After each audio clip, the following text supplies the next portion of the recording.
Some celebs pull up loco. You know we up next, pull up mofos. They gon' be there on repeat, they like, oh no. Where's the mix it up, let's take a photo now. Photo now. For now, I'm loco. But for now, preserve the beat, I'm more loud. I said I'm more loud. I'm more loud. Yes, my peoples, big up yourself, big up the whole Metric community. Smash the likes on your way in. You know we're always here for you lot, any day, every day. Yeah, all the Man United news in 10 minutes, no more, no less. Make sure you smash the like, subscribe if you're new. And of course, let me know what you lot think in the comments after, man. We got to talk about the new stadium, outgoings, incomings. There's loads going on right now. So make sure you're tuned in and you let me know what you think in the comments. So we're going to get straight into it. So we'll start with the boy Xerxes. Obviously, Joshua Xerxes. This came up from Pletigo. This is the last thing he said about him, that Rome is still involved and several clubs are still trying to get a little loan out of Xerxes, but we're not going to let it happen, because we can't replace him for now. So he ain't going anywhere. And he's injured, but he should be back next week. Sadiqi's rised up the list now. There's been loads of reports coming out about the boy Sadiqi. He's rised up the list for the midfield targets. But I think he's like, there's two lists. There's the Anderson, Belieber and Wharton, the 90 million, 80 million plus. And then there's the Sadiqi, 40, 50 million. João Gomez, maybe even Stiller can be in that one there. He's in that one. You know what I'm saying? So we might get one of each. We might get Anderson and a Sadiqi, or Belieber and João Gomez. Who knows? So we'll see what happens with that one there.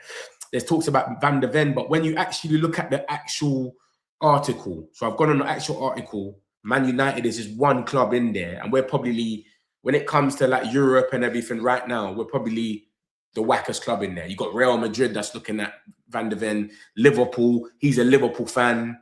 So it's nothing.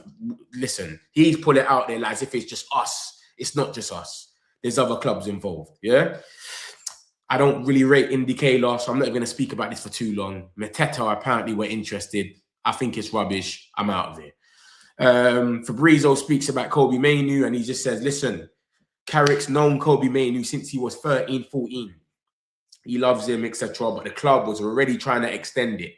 So it's all off for him, basically. He's good. He's in good hands. They're trying to extend it. He wants to stay at Manchester United. So really, it should happen. We'll see what happens. Obviously, Casemiro said that he's departing. And then obviously, we've still got a question mark on Bruno. He's got a release clause at the end of the season. 57 million, I think it is. Toby Collier, he's at Hull. And they're in a promotion spot right now. So he might make it. He might get them in the Prem. And then they might just buy him. And then Ugarte, you know, I don't even need to talk about him. He's definitely gone. So that's just a question mark. LA Galaxy, they're looking at Casemiro. Good on him. Paul Scholes don't want to apologize. He's just being wrong and strong. Don't even want to spend another second on him either. Bruno Fernandes, big him up. They're trying to compare him with Odegaard. It's long. Some of these people, if it's just annoying, I don't even want to get into it. I just want to move past it. Man United are waiting to find out if Carrick says basically he wants a short-term player to come on loan or not, because he's not 100% going to get the job in the summer. He's not going to be here. It's not 100. So they're saying, do you want someone that can help you from now till June, basically, May? And they're going to find out, basically. And if yes, they might get a little loan player or something. Ruben Neves, this is someone that we've been very, very linked with. And it looked like we were going to get him. There was talks about with bidded and 17 million and blah, blah, blah. There's another report as well. And it basically said Man United inquired about Neves. We spoke to his camp and his agent, but his wages are too high. I've said this before. I've never seen a player go to Saudi and then go back to the Prem. I've never seen it. I've seen people go to the Turkish league and places like that, but not back to the Prem. The money's too good. 300K over there in Saudi, and then no tax, and you got to come to the Prem and only get 180. Doesn't even make any sense.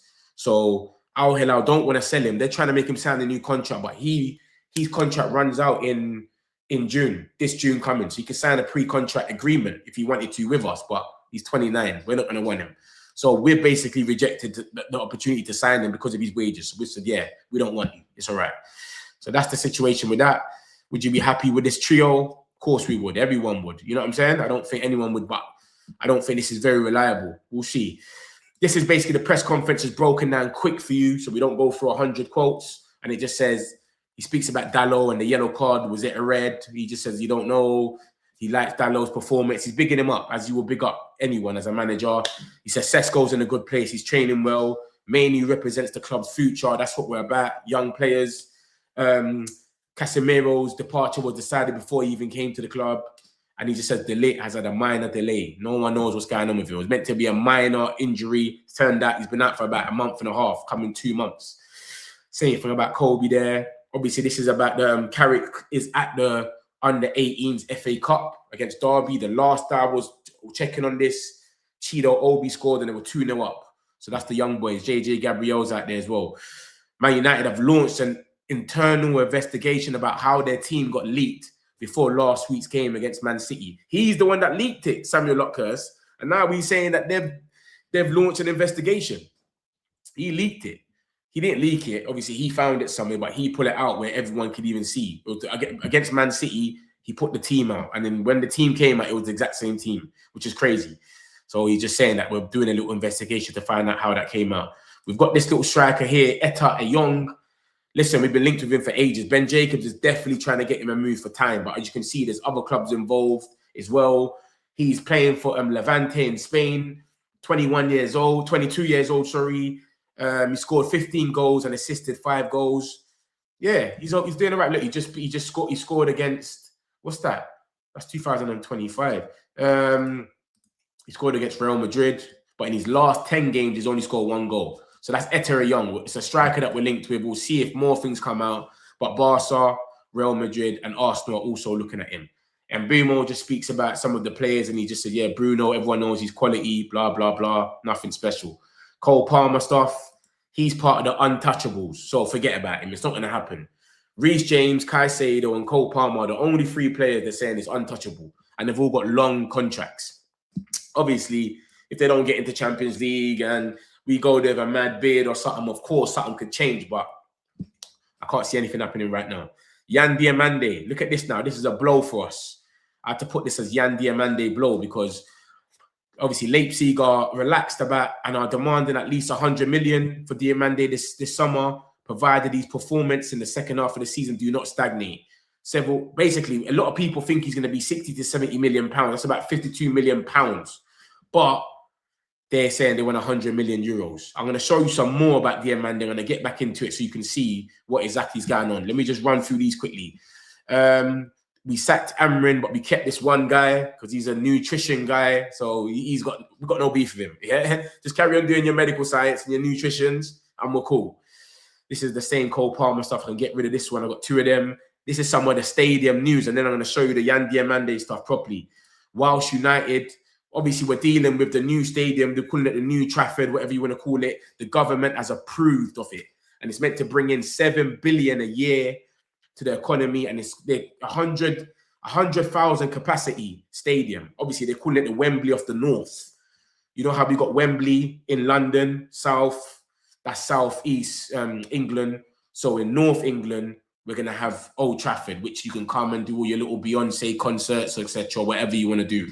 Yeah, but it's got to go ahead. They're basically starting on it, and it's good. We're going to have 90,000 jobs available after it's more or less built, 15,000 new homes, improved public space, loads of stuff going on. Just positivity. Let's get into the Yan Diamande stuff now before we wrap this up. This is where it's kind of a blow.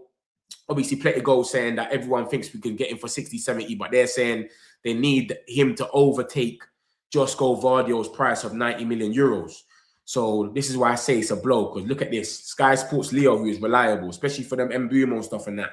He came out today and said, at this moment, they won over 85 million pounds, which is 100 million euros, right?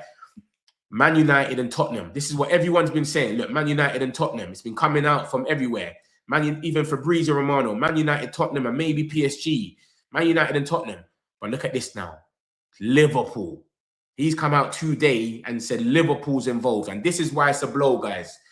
This is why we don't want to see this. We didn't want to see Liverpool. Man United and Tottenham, we beat Tottenham all day. The reason we didn't want to see Liverpool in there is because he came out a month ago, not even a month ago, January the 10th. So 13 days ago, and said this on Instagram Live. I want to play at Anfield. I want to play for Liverpool. I'm a big Liverpool fan. My father's dream is to see me play for Liverpool. So that's a blow. Because if Liverpool's involved now, and what Sky Sports Leo was saying, then we're in trouble. Fabrizio came out yesterday, January the 20th, and never said Liverpool. Athletic, Ornstein, Laurie Whitwell, never said Liverpool. But today, Liverpool's names come up in, and he is a Liverpool supporter. Obviously, Ekatike was a Man United supporter, but we weren't in for him when we needed to be in for him. So that's the news, my peoples, man. It is where it is. Let me know what you think in the comments. Smash the likes, hype the video, and we're going to be back here tomorrow. Love, my peoples. Got some celebs, pull up local. You know we up next, pull up bobos. They gon' be there on repeat, they like, oh no. Where's the mix it up, let's take a photo now. Photo now. But for now, I'm local. For now, I preserve the beat, I'm more loud. I said I'm more loud, I'm more loud.